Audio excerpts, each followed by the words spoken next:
friends, welcome back to Judy's Cooking Diary. இன்னைக்கு நம்ம சேனல்ல மரவள்ளி கிழங்கு வச்சு ரொம்ப வித்தியாசமான ஒரு ஸ்வீட் ரெசிபி பார்க்க போறோம். வீடியோக்குள்ள போறதுக்கு முன்னாடி கீழ இருக்கிற red colour subscribe button press பண்ணிட்டு பக்கத்துல இருக்கிற பெல் ஐகான் பிரஸ் பண்ணிக்கோங்க. வாங்க வீடியோக்குள்ள போலாம். மரவள்ளி கிழங்குல இனிப்பு உருண்டை எப்படி செய்யறதுன்னு பார்க்க போறோம். ரொம்ப குயிக்கா ஈஸியா 10 மினிட்ஸ்ல செஞ்சு முடிச்சிடலாம். 1.5 கிலோ அளவுக்கு மரவள்ளி கிழங்கு வாங்கி நல்லா கழுவிட்டு தோலெல்லாம் பீல் பண்ணிட்டு இந்த மாதிரி கட் பண்ணி எடுத்து வச்சுக்கோங்க. உங்களுக்கு எந்த சைஸ்ல கிரேட் பண்றதுக்கு வசதியா இருக்குமோ அந்த சைஸ்ல நீங்க கட் பண்ணிக்கோங்க. இதை இன்னும் 4 கூட கட் பண்ணி நம்ம துருவி எடுத்துக்கலாம். கட் பண்ணி வச்சிருக்கிற மரவள்ளி கிழங்க நம்ம இப்ப இட்லி பாத்திரத்துல வேக வச்சு எடுத்துக்க போறோம். ஸோ அதனால இந்த மாதிரி துருவிட்டு அதுக்கப்புறம் நம்ம வேக வச்சு எடுத்தோம்னா உருண்டை பிடிக்கிறதுக்கு ரொம்ப ஈஸியா இருக்கும். பெரிய சைஸ்ல கட் பண்ணி துருவுறது கஷ்டமா இருந்துச்சுன்னா சின்ன சின்ன பீசஸா கட் பண்ணிட்டு கூட நீங்க துருவி எடுத்துக்கோங்க. துருவின மரவள்ளி கிழங்கு நமக்கு ரெடி ஆயிடுச்சு. அரை மூடி தேங்காயை இந்த மாதிரி துருவி ரெடியா எடுத்து வச்சுக்கோங்க. ஸோ நமக்கு ஸ்வீட் செய்யறப்ப ரொம்ப ஈஸியா இருக்கும். ஸ்டார்டிங்லேயே செஞ்சு வச்சிட்டிங்கன்னா கொஞ்சமா தண்ணியில உப்பு கரைச்சி எடுத்து வச்சுக்கோங்க. எந்த ஸ்வீட் செய்யறதுனாலும் அதுல கொஞ்சமா நம்ம உப்பு சேர்த்துக்கிட்டோம்னா அந்த ஸ்வீட்னஸோட டேஸ்ட் வந்து நல்லா தூக்கி எடுத்து காட்டும். அதனால தான் நம்ம ஸ்வீட்ஸ்லாம் லைட்டாக உப்பு சேர்த்துக்குவோம். ரொம்ப அதிகமாகவும் சேர்த்துடக்கூடாது, இல்லைன்னா உப்பு கச்சிரும். ரொம்ப அதிகமாகவும் உப்பு தண்ணி தெளிச்சிடாதீங்க. லைட்டாக இந்த மாதிரி ஸ்ப்ரிங்கிள் பண்ணிவிட்டு நல்லா மிக்ஸ் பண்ணி விட்டுக்கோங்க. அப்போ தான் ஈவனாக உங்களுக்கு உப்பு வந்து ஸ்ப்ரெட் அவுட் ஆகும். ஸோ இதை நல்லா மிக்ஸ் பண்ணி விட்டுட்டு நம்ம இதை இட்லி பாத்திரத்தில் வேக வச்சு எடுத்துடலாம். இந்த 1.5 கிலோ மரவள்ளி கிழங்குக்கு கிட்டத்தட்ட 30 to 40 பால்ஸ் வரைக்கும் வந்துச்சு. நீங்கள் எந்த சைஸில் நீங்கள் பால் பிடிக்கிறீங்களோ அதுக்கேற்ற அளவு உங்களுக்கு குவான்டிட்டி அட்ஜஸ்ட் ஆகிக்கும். ஸோ இப்போ நல்லா மிக்ஸ் பண்ணிவிட்டு நம்ம இட்லி பாத்திரத்தில் வேக வச்சு எடுத்துக்கலாம்.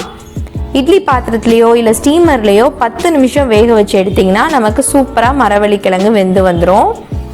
இட்லி பாத்திரத்தில் துணி விரித்து அதில் இந்த மாதிரி ஸ்ப்ரெட் பண்ணி விட்டுக்கிறாங்க. இந்த மரவள்ளி கிழங்கு வேகிறதுக்கு மட்டும்தான் டைம் 10 நிமிஷம் ஆகும். ஸோ இது வெந்து வந்துருச்சுன்னா குயிக்காக நீங்கள் ஒரு 5 to 10 மினிட்ஸ்க்குள்ளே அந்த ஸ்வீட் செஞ்சு முடிச்சிடலாம். ஸோ இப்போ நல்லா இந்த மாதிரி பரப்பி விட்டுட்டு மூடி போட்டு 10 மினிட்ஸ் வேக வச்சு எடுத்துக்கோங்க. 10 நிமிஷம் கழிச்சு ஓப்பன் பண்ணி பார்த்தோம்னா நல்லா சாஃப்டா பஞ்சு மாதிரி வெந்திருக்கும். பார்த்தாலே தெரியுது பார்த்தீங்களா, நல்லா சாஃப்டா வெந்திருக்கு. இதை இன்னொரு பாத்திரத்தில் டிரான்ஸ்ஃபர் பண்ணிட்டு ஸ்வீட் செய்ய ஸ்டார்ட் பண்ணிடலாம். இந்த ஸ்வீட் வந்து நல்லா ஆறுனதுக்கு அப்புறம் செய்யக்கூடாது. லைட்டா சூடா இருக்கிறப்பவே தான் செஞ்சு முடிச்சிடணும், இல்லைன்னா உருண்டை பிடிக்க வராது. இதுல வந்து 4 டேபிள் ஸ்பூன் அளவுக்கு துருவின தேங்காய் சேர்த்துக்கோங்க. உங்களுக்கு தேங்காய் பிடிக்கும் அப்படின்னா அதிகமாக கூட நீங்க சேர்த்துக்கலாம். சேர்த்துட்டு உங்களுக்கு ஸ்வீட்னஸ்க்கு ஏற்ற மாதிரி சுகர் சேர்த்துக்கோங்க. இங்கே 4ல இருந்து 5 டேபிள் ஸ்பூன் வரைக்கும் சுகர் சேர்த்துக்கிறாங்க. சேர்த்துட்டு கரண்டிலேயே நல்லா மிக்ஸ் பண்ணி விட்டுக்கோங்க. லைட்டாக சூடாக இருக்குங்கிறதுனால கரண்டியில் நல்லா மிக்ஸ் பண்ணிகிட்டே வந்தீங்கன்னா அந்த சுகர் மெல்ட் ஆகி கன்சிஸ்டன்சி வந்து லைட்டாக குழைவாக ஆகிற மாதிரி இருக்கும். அது வரைக்கும் நல்லா மிக்ஸ் பண்ணி விட்டுக்கோங்க. உங்களுக்கு பார்த்தாலே தெரியும் லைட்டாக மெல்ட் ஆகி வந்திருக்கிறது.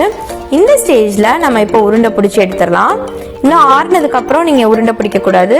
இந்த ஸ்டேஜில் உருண்டை பிடிச்சிங்கன்னா தான் உங்களுக்கு ஸ்டிஃபாக நிற்கும். ஸோ இதை வந்து நம்ம தட்டில் ட்ரான்ஸ்ஃபர் பண்ணி எடுத்து வச்சிடலாம். அவ்வளோதாங்க, நமக்கு சூப்பர் ஹெல்த்தியான ஈஸியான மரவள்ளி கிழங்கு ஸ்வீட் பால்ஸ் ரெடி ஆயிடுச்சு. கண்டிப்பாக மரவள்ளி கிழங்கு உங்கள் வீட்டில் இருந்துச்சுன்னா ட்ரை பண்ணி பாருங்கள். இது சூடாக தான் சாப்பிடணும், நேரம் ஆனதுக்கப்புறம் நல்லா இருக்காது அப்படிலாம் கிடையவே கிடையாது. ஆறுனதுக்கப்புறமும் டேஸ்ட் ரொம்பவே நல்லாயிருக்கும். கண்டிப்பாக ட்ரை பண்ணி பாருங்கள். ட்ரை பண்ணி பார்த்துட்டு உங்கள் ஃபீட்பேக் எப்படி இருந்துச்சுன்னு எனக்கு கமெண்ட்ல சொல்லுங்கள். இந்த வீடியோ உங்களுக்கு பிடிச்சிருந்துச்சுன்னா லைக் பண்ணுங்கள். சேனலை ஃபர்ஸ்ட் டைம் பார்க்குறீங்கன்னா மறக்காமல் சப்ஸ்கிரைப் பண்ணிவிட்டு பக்கத்தில் இருக்கிற பெல் ஐக்கான் ப்ரெஸ் பண்ணிக்கோங்க. அப்போ தான் ஜூடிஸ் குக்கிங் டைரியில் வர வீடியோஸ் உங்களுக்கு நோட்டிஃபிகேஷனில் வரும். இதே மாதிரி இன்னொரு இன்ட்ரெஸ்டிங்கான ஹெல்த்தியான ஒரு ரெசிபியில் வந்து உங்களை மீட் பண்ணுறேன். அது வரைக்கும் ஸ்டே டியூன். தேங்க்ஸ் ஃபார் வாட்சிங். பாய்.